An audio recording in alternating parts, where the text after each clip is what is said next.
planned for over a month now, and we are very happy today to have the presentation by Mr. Bernard Brink, who is sitting at the back. He's the managing director of GIB Innovative Employment Promotion Company, and he has a large and long experience with observatories, whether in Westphalia or outside of Germany. And the basic idea is that we want to see what has been done and what has been done all over, and what has been done specifically in Egypt, and how we can replicate or to understand the modules that have been adopted by GIZ. I am looking forward to a fruitful discussion.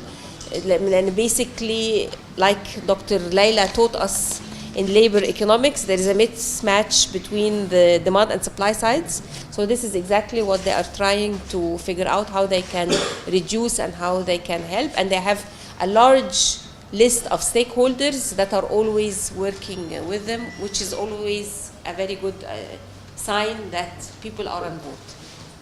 Please, Mr. Bray, the floor is yours, and we are going to listen to your presentation. Thank you very much, Jasmin, for your warm welcome. Heute Morgen habe ich schon gehört, dass Jasmin prima Deutsch spricht. Und gerade habe ich mit Ahmed gesprochen, der kann auch gut Deutsch. Vielen Dank. But today we are going to hold this lecture in English, which is not my mother tongue, so please be patient with me.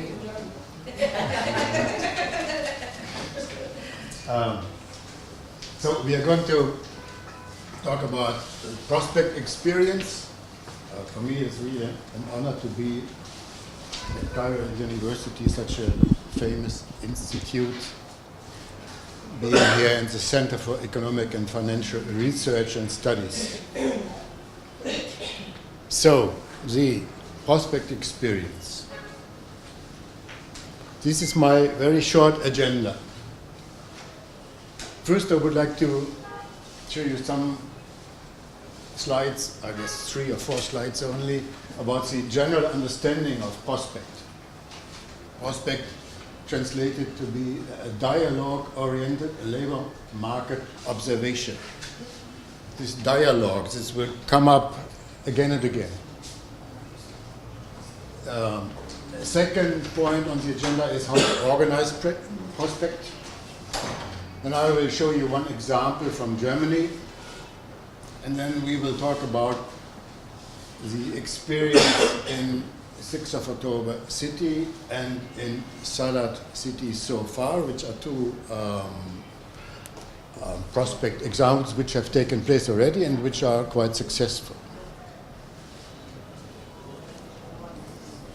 We can also talk about Aswan. We were in Aswan the last days, returned yesterday, and there is another project coming up.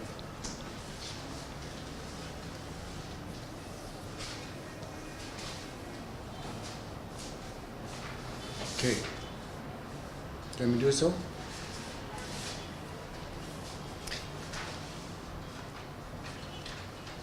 Well, let's first talk about the history of prospect. Where is it coming from? It was developed in the Netherlands in the early 1990s. I did not tell you that I am from North Rhine-Westphalia, which is one of the 16 German provinces. Germany, 18 million inhabitants, 80. North Rhine-Westphalia is in the northwest with 18 million inhabitants, 18. And we have a long border to the Netherlands. And we have good contact to the Dutch colleagues. And we exchange very much with them. And they came up with this new idea of prospect. We adapted this prospect approach to German circumstances in the early 90s. We were supported by Dutch experts. And we, when I say we, you must know that I am managing director of GIB, which is a consulting. It is a private consulting, but the 100% owner is the government of our province. And we are working for the Minister of Labor and Integration. And this the core issues, topics of our work is all kind of labor market policies, active labor market policy, and vocational education. So we contracted Dutch experts, huge contract, the biggest one we ever signed. Good pitch for the Dutch colleagues. And they worked with us for more than 2 years. And we expanded this prospect approach. Government of North Rhine-Westphalia made a call for proposals. And in the early 90s, the mid-90s, we had up to 20 prospect projects at the same time. We are now at 3, and maybe we will, here in your country, go up to 5 or 6, or maybe even more. And we had in the 90s, we had up to 20 at the same time happening in the different regions of Germany, of North Rhine-Westphalia. After this peak, we had self-dependent projects in several regions until now, until today. In the beginning of this decade, we had GIZ transferred this approach to Serbia, interesting approach. And within this EPP project of GIZ, German Development Corporation, I am engaged together with my dear colleague Atef and with Laura and Sol. I'm engaged in Egypt, in your country here. So that is the history.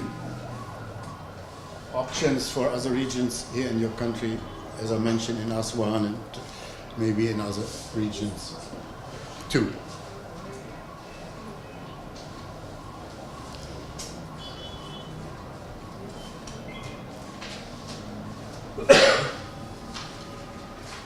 We are talking about the general understanding of prospect. And my main statement is reaching the goals of labor market observation is not a fast-selling item. It is not so easy. And on the road between collecting data and adding practical value to various labor market and leader players, there's a long way to go. After collecting data, scientists, academics produce normally labor market reports. And in very many cases, at least in Germany, these reports you find in any rec, but nothing happens with these reports. They do not change the world. That is the normal phase of such labor market reports, at least in our country. Some of them are used to better knowing the facts of the actual labor markets, and only in few cases they really improve politics and lead to practical insights. So it is not a fast-selling item, labor market observation. It's not so easy.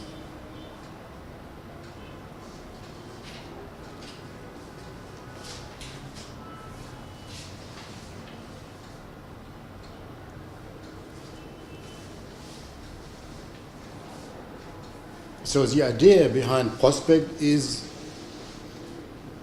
to conduct instruments of governance to improve the outcome of labor market observation. Governance as a general culture of stakeholder participation in political decision making, it is a must in Germany nowadays. You cannot even build a new train station without participation of the public. Maybe you heard about the Stuttgart example.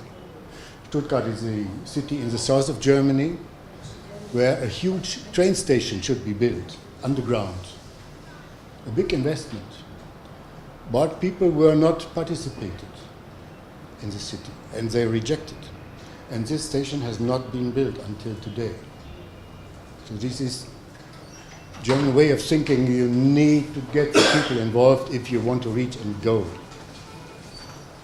And regarding labor market observation, this means joint guidance, joint steering and joint timing in strategy and design of labor market observation regarding fields of activities, regarding sectors, regarding means of research, regarding what kind of reports to deliver, regarding distribution of results, regarding appropriate actions following the research. So this is the idea of governance.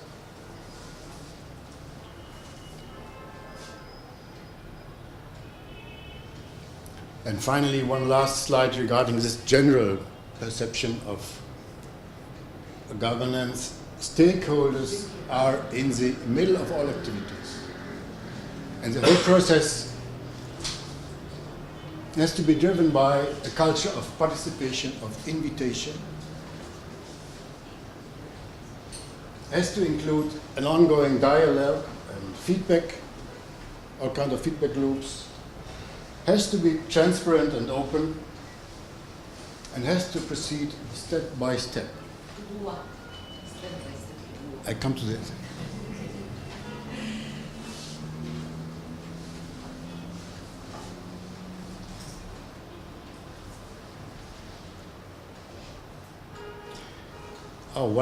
Two more slides regarding the general attitude. This is in red,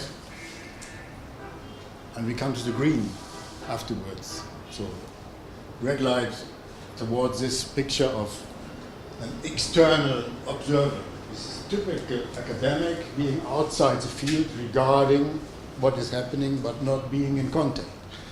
And this is one picture from Sadat City where, what you cannot see, the players in this labor market observation project sitting here with the stakeholders together. Are they owner of the business, or they are the leader union, or What are the stakeholders?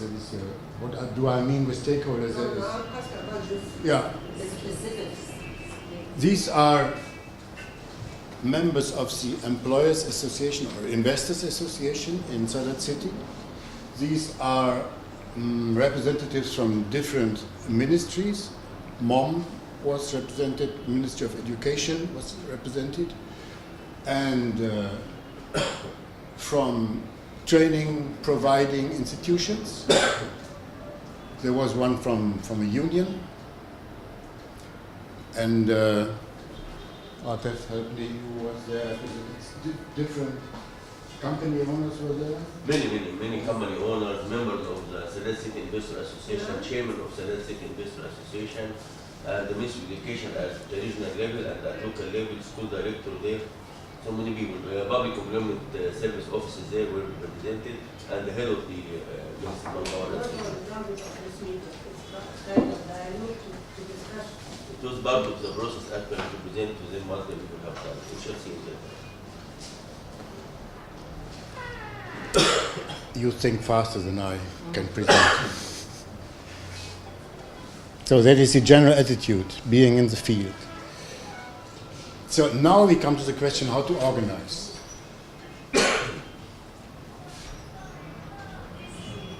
This is the prospect scope.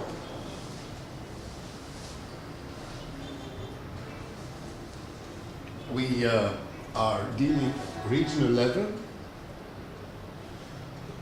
Dover City, Sadat City, Aswan, etc. We are dealing on sector level, food sector, manufacturing sector, etc. And we are also dealing on company level. And we are looking at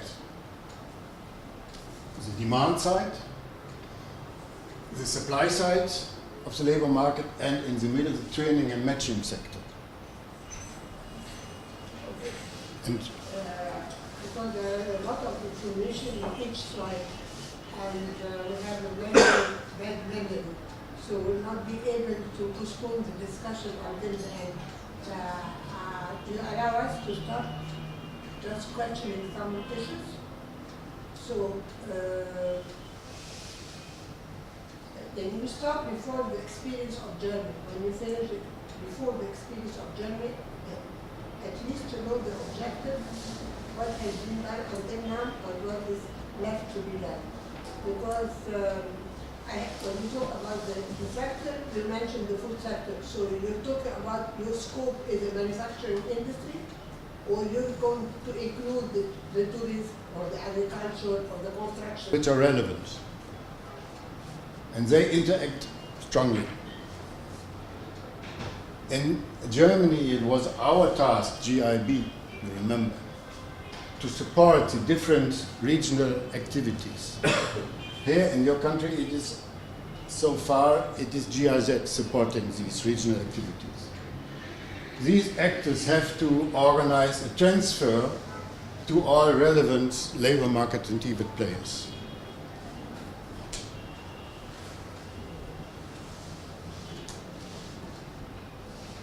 And now we come to the very practical steps.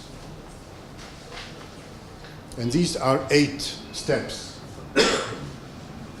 First step is to select industries or sectors based on quantity and dynamics of employment. So select the most important or most interesting sectors for your region, which is in Aswan certainly the tourism sector and mining and stones. That is very interesting in Aswan. In 6th of October, it is manufacturing and engineering sector, which is very important, and also ready-made garment and textile in general. In Sarat City is also textile very important. Food engineering as well. This has to be done. This analysis has to be done for each region. And then second point is design, dispute, and agree on sector synopsis, because this is an interesting discussion. Different interests will come up, and stakeholders will dispute and will not easily agree which sector might be the most important one. The next step goes into the analysis, conduct interviews on staff and qualification needs within the companies of the sector you have selected.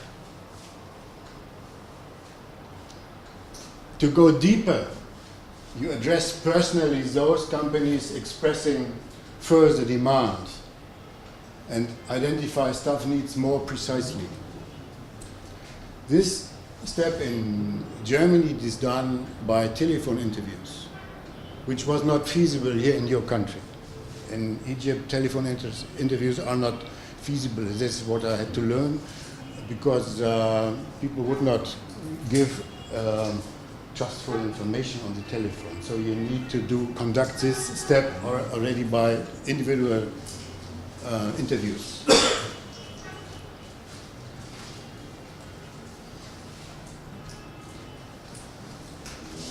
Very important, interlink required information with existing information on regional workforce potential and TVET options. Interlink, you need to feedback all, even intermediate results to the stakeholders, which are informed about their sector, of course.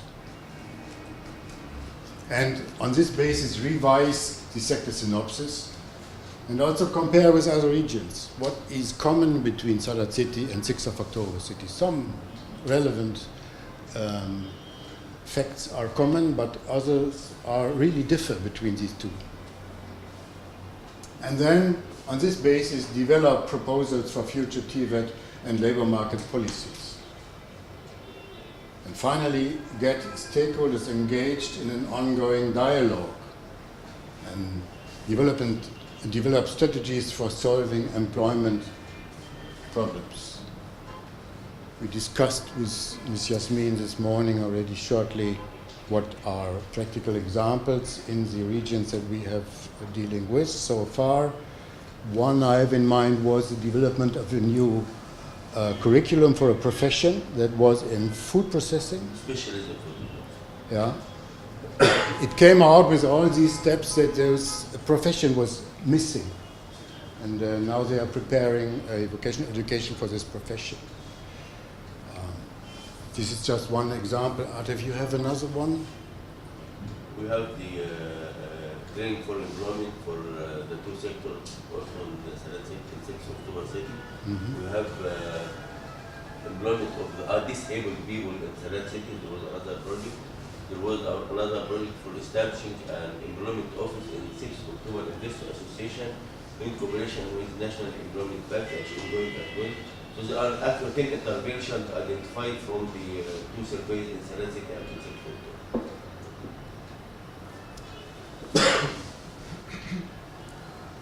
Prospect advantages for steps. The combination of inquiry, dialogue, and mobilization, activation of stakeholders. Prompt assessment and transfer of results, even intermediate results. That is important, a regional consensus. What is to be done in the region based on cooperation and governance.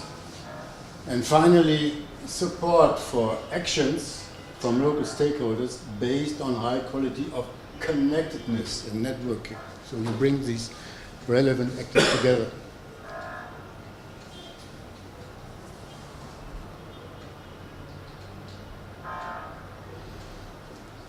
Now, you wanted to raise a question before we start into this general example. Yeah, maybe need some on my side for some clarification, like in a nutshell, what is the objective of this project? Just to monitor the labor market in some region? I want to know what is the objective. First question, I have a lot of questions. Okay, good. But I'd like to do it one by one. Well, this is one question that Ms. Yasmin raised already this morning. What is, my answer was, there's so much activities done, so many programs run, so much money spent for all kinds of training purposes, active labor market projects, one after the other. There's a huge community earning its living from this business, providing services, conducting trainings, etc., etc. But the question is, who is steering all this? And our insight in Germany was that most of them, a big part of the money is spent without a relevant outcome at the end. This machinery is going on, a lot of money spent, many people are happy. We were even talking about a socio-bureaucratic complex. This is understandable. We had this military bureaucratic complex, this sort from the Soviet Union. We talked about this socio-bureaucratic complex. All kinds of players dealing with this money, being happy, but the outcome was low. And our idea how to make this all more functioning and bring it better to the demand was to set up regional steering groups, and the food for thought for this regional steering was our analysis. So the objective is to have this regional steering groups? No, the objective is to make much more adaptation between supply and demand. No, please create the private sector, the government. Who is the one to go forward? Yes. In 6th of October City, it was the Investors Association, which is very dynamic. GIZ is working with them for a long term already. In Salat City, it is also Investors Association, but also Ministry of Education takes a strong part in the business. And in Aswan, it was also the ministry in the steering driver's seat. In Aswan, actually, we have the ministry, we have the University of Aswan. So what you do is to assess the demand and the supply, and you do like I have seen in one of the kind of assessment to the skills needed. This is a static project because you're taking what is on the ground and you're not looking to the future. While your target is the prospects. So what you should do that, because you have a structure of industry or a structure of the economy, if you include the other sectors, that should be moving towards more high-tech and more knowledge. So you're confining your study to the static, what is existing on the ground, and you're not looking to what should be there, and what should be the training, and what should be the skills of the prospect, the future, the prospects. This is a point. Second, I didn't see in the agenda any kind of key performance indicators. At the end of the day, how I'm going to evaluate this project. So, what is the accountability? Since you have mentioned the government issue twice, I agreed to the second time when we talked about the governance, but the first slide when we talked about the governance principle, this is not the governance principle. This is the business management and the way the project will be managed. We're confusing what is meant by the corporate government. Third, you cannot assess the skills without knowing what is the orientation of the government, especially in the industry. As an example. So is the ministry going to pick the winners and improve or promote some sector at the expense of other sector? Should the ministry promote those labor-intensive industries at the expense of the knowledge-intensive industry? There's a lot of issues that are not clear here. And then you're talking about steering rules and investment organizations, and I didn't see the Federation of Industry in this project. In addition, we already, this work has been done already, but I think we're starting from zero, because a lot of projects have assessed regionally, not at the level of the capital, what is needed, what is the demand, and what is the gap between supply and demand, and what kind of skills are needed. And they started to fill this gap, and they have failed. And another issue, we have like 60,000 training centers that are almost idle, and they are regionally